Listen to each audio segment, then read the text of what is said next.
खुलुमबाय लोगोफोर आसा खालामो बयबो मोजाङैनो दङ दिनै जोङो BTC इलेक्शननि आपडेट्सफोरखौ जोङो सावरायनो सानदों दा बेयाव जाहैबाय 24 नं मुसलपुर कन्स्टिट्युएन्सि एबा समस्तियाव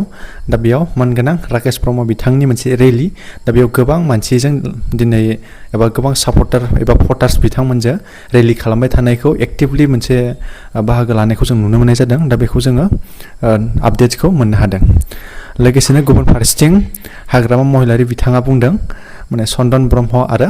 खाम्फा बरगयारी बिथांमोनखौ जा पानिशमेन्ट होनांगौमोन दा बेखौ UPPL पार्टीनिफ्राय होबाय दा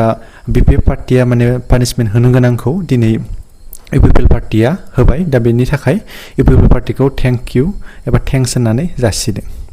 मोनगोनां प्रमद बर' बिथांनि मोनसे बिबुंथि दा बे जाहैबाय BTC नि बिसायख'थियाव सोलिदों हेलिकप्टारनि मोनसे राजखान्थि हाग्रामाया सासे फेस्ला फावगिरिखायनो फेस्ला फावखुंगुरफोरजोंसो दावबायो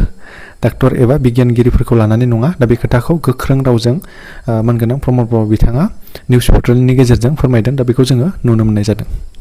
बेराफारसेथिं मानगोनां प्रमद बर' बिथांखौ ट्रेनजों दावबायनाय दा बे मोनसे नुथायखौ नुनाय जादों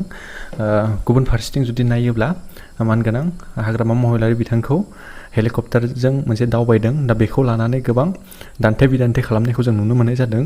माने बे BTC इलेक्शना जाहैबाय मोनसे हेलिकप्टारनि राजखान्थि सोलिदों दा नैबे बाथ्रायाव गोबां दान्थे बिदान्थेखौ नुनो मोननाय जादों आरो जोङो नुनो मोननाय जादों दा बेयाव हेलिकप्टारजों केम्पेइन खालामनायाव मानगोनां हाग्रामा महिलारी बिथाङा दावबायनायखौ जोङो नुनो मोननाय जादों BTC इलेक्शननि केम्पेइन खालामनो थांनाय दा बेयाव मानगोनां प्रमिला रानी ब्रह्म आरो हाग्रामा महिलारी बिथांमोनखौ दा हेलिकप्टारनि गेजेरजों दावबायनाय दा बे नुथायखौ जोङो नुनो मोननाय जादों बर'नि मोनफ्रोमबो पलिटिकेल हान्जा दा बैफोरखौ जोङो गोख्रोङै जोंनि BTC इलेक्शनाव बाहागो लानाय एबा केम्पेइन खालामनायखौ नुनो मोननाय जादों दासिम BPF पार्टीयाबो मोन 40 समस्तिनि गेजेराव गासै मोन 8 समस्तिनि दा बिजाथिखौ फोसावनो दंबावो दा बेखौबो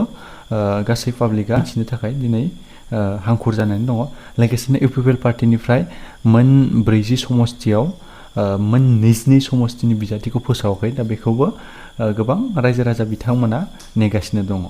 नाथायबा दिनै BTC इलेक्शननि रिजाल्टआव एबा मोनबेसे समस्तियाव दिनै 40 समस्तियाव सोरनि पार्टीया मेजरिटि मोनगोन दा बेखौ जोङो रोखायै बुंनो हाया नाथाय उननि समाव 22 सेप्तेम्बराव जोङो बेनि फाइनाल रिजाल्टखौ मोनगोन दा बेनि उनाव सोर सरकार दागोन एबा सोर गभर्नमेन्ट फर्म खालामगोन सोरजों दागोन एबा ना मोनसे सिंगेल पार्टीया मोनसे गभर्नमेन्ट दागोन दा बेखौ जोङो क्लियारलि बुंनो हायाखै दा नोंथांमोननि गोसोआव मा साननाय दङ एबा नोंथांमोननि गोसोआव सोरनि पार्टीया सरकार दागोन दा बेखौ कमेन्ट्स खालामनो दाबाव अके